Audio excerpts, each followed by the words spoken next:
नमस्कार दोस्तों, आज की कहानी है घर पर कब्जा। चुपचाप काम करो, सवाल मत पूछा करो, ये घर मेरा है। मालती की तेज आवाज पूरे आंगन में गूंज गई। कविता के हाथ से थाली कांप गई। उसने सिर झुका लिया और बिना कुछ कहे रसोई की तरफ बढ़ गई। यह उसका इस घर में हर दिन का हाल बन चुका था। यह वही घर था जो कभी सबका हुआ करता था, पूर्वजों का घर। इस घर में रहते थे गोपाल दास और उनकी पत्नी धर्मा देवी, उनके 2 बेटे, बड़ा बेटा सुरेश और छोटा बेटा राजेश। सुरेश की शादी 10 साल पहले मालती से हुई थी। तेज जुबान, तेज दिमाग और दिल में सिर्फ एक ही ख्वाहिश, पूरा घर उसके कब्जे में हो। राजेश की शादी जब कविता से हुई तब मालती के मन में जैसे आग लग गई। शादी के अगले ही दिन मालती ने मुस्कुराकर कहा था, देवरानी, यहाँ बहुएं बराबर नहीं होती, बड़ी बहू का हक ज्यादा होता है। कविता ने उस दिन बात को मजाक समझा था, लेकिन आज समझ आ गया था यह मजाक नहीं था, चेतावनी थी। सुबह 4 बजे उठना कविता की जिंदगी बन गई। चूल्हा, झाड़ू, पानी, पशु, खेत का खाना सब उसी के जिम्मे और जरा सी गलती पर ताना। हमारे घर में ऐसी बहुएं नहीं आई थी। आजकल की लड़कियां बस आराम चाहती हैं। राजेश कई बार बोलना चाहता, लेकिन हर बार मालती पहले ही सास ससुर के पास पहुंच जाती। देखिए बाबूजी, छोटा बेटा बीवी के हाथों में फंस रहा है। आजकल बहुएं घर तोड़ने आती हैं। धीरे धीरे गोपाल दास और धर्मा देवी के मन में भी शक बैठ गया। एक दिन बैठक में सब बैठे थे। गोपाल दास बोले, अब उम्र हो गई है, संपत्ति की बात कर लेनी चाहिए। मालती की आंखें चमक उठी। बाबूजी, घर छोटा है, जमीन सीमित है। अगर बराबर बांट दी तो सब बराबर बर्बाद हो जाएगा। धर्मा देवी ने हामी भर दी।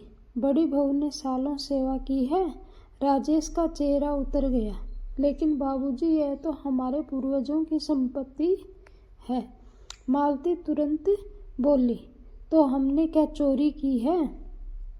कमरे में सन्नाटा छा गया। फैसला सुना दिया गया।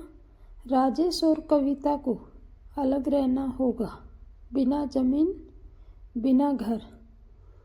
उस रात कविता ने पहली बार खुलकर रोया। राजेश ने कहा, हमारे साथ अन्याय हुआ है। कविता ने आंसू पोंछते हुए कहा, अगर अपने दम पर कुछ बना लिया तो किसी के आगे हाथ नहीं फैलाना पड़ेगा। अगले हफ्ते दोनों शहर चले गए।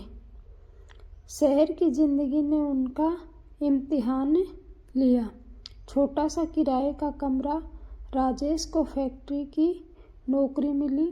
कविता ने सिलाई मशीन खरीदी किस्तों पर। कई रातें भूखे गुजरी। कई बार लोग बोले, बिना जमीन वाले ज़्यादा दिन नहीं टिकते, लेकिन कविता ने हारे नहीं मानी। धीरे धीरे सिलाई का काम बढ़ा। 2 और औरतें जुड़ी। राजेश की नौकरी भी पक्की हो गई। उधर गांव में मालती पूरे घर की मालकिन बन गई थी। वह गर्व से कहती, अगर मैं ना होती तो ये घर कब का बिखर जाता।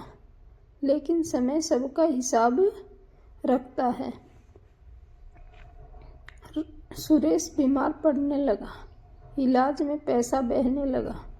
मालती की चिड़चिड़ाहट बढ़ती गई।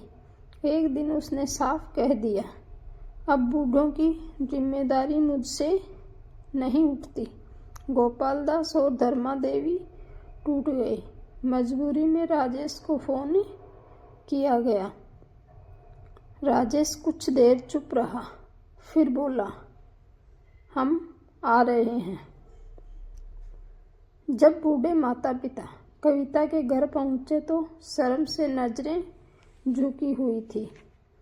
कविता ने बिना कोई सवाल किए पानी दिया, दवा दी, बिस्तर लगाया। धर्मा देवी रो पड़ी, बेटी, हमने बहुत बड़ा पाप किया।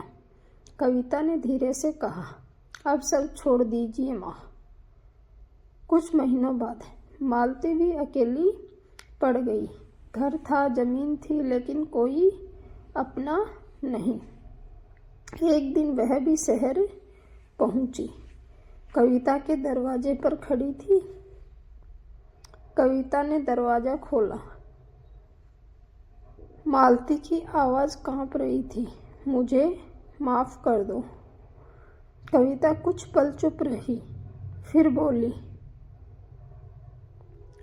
घर पर कब्जा किया जा सकता है भाभी, लेकिन इंसान की मेहनत और किस्मत पर नहीं। उसने दरवाज़ा पूरा खोल दिया। धन्यवाद दोस्तों।